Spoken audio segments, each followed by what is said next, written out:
The two teenagers accused in a deadly hit and run made their first court appearances today. Both entered not guilty pleas. Cinthya Garcia-Cisneros faces 2 counts of felony hit and run. She's accused of driving the car that killed 2 young girls on Main Street in Forest Grove Sunday night.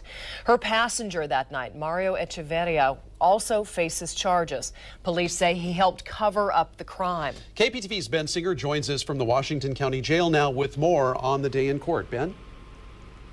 And Wayne, a judge set bail at $10,000 for each suspect today. The accused driver is still here in jail being held on an immigration hold, but her passenger and boyfriend did get released tonight. He posted bail around 8 o'clock. Meanwhile, court documents are revealing more about the crash. It's awful. It's surreal, especially, being so close. Tracy Weaver lives right across the street from the 18-year-old woman accused in the deadly hit and run, only a block and a half from where the crash happened. Hearing, mother wailing and screaming, raw pain, just horrible. She said she recognized the Nissan Pathfinder police believe was involved in the crash. Court documents show that SUV belongs to the mother of the passenger and other suspect, Mario Echeverria.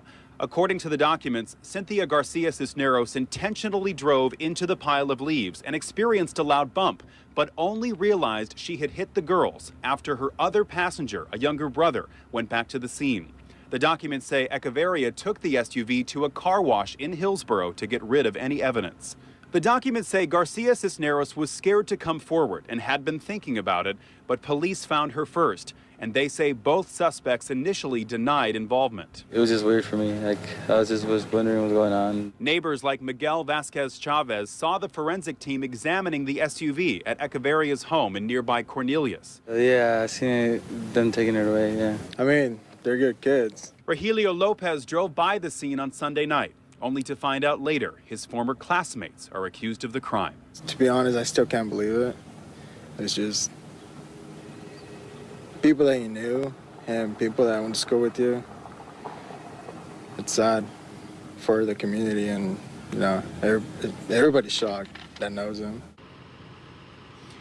Now, both suspects are scheduled to be back in court for preliminary hearings on October 30th. Live in Hillsborough, Ben Singer, the 10 o'clock news. Well, tonight we are learning much more about these beloved little girls from a person who was to be Anna's stepmom. KPTV's Jamie Wilson spoke to her and has that part of the story. She thanked me because I had fixed a pair of jeans for her that she was wearing. And so she's like, hey, you fixed them. I said, yep, there you go. That was the last conversation Jane Samuels had with Anna Dieter-Eckert. Jane is engaged to Anna's father, Randall, and she spent every other weekend with them in North Portland. But being between 2 households didn't bother Anna. Jane says it just meant more people to love, especially Anna's big sister, Abby. We distinguished that they were stepsisters and there were 2 sets of parents for Anna, but truly they were sisters. They thought of themselves as sisters. There was no distinction of how or why.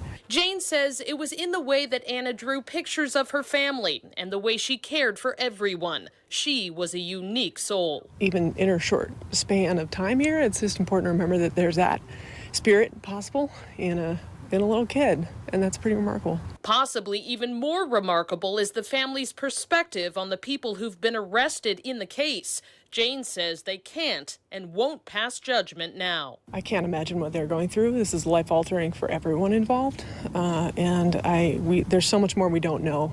Jamie Wilson, the 10 o'clock news.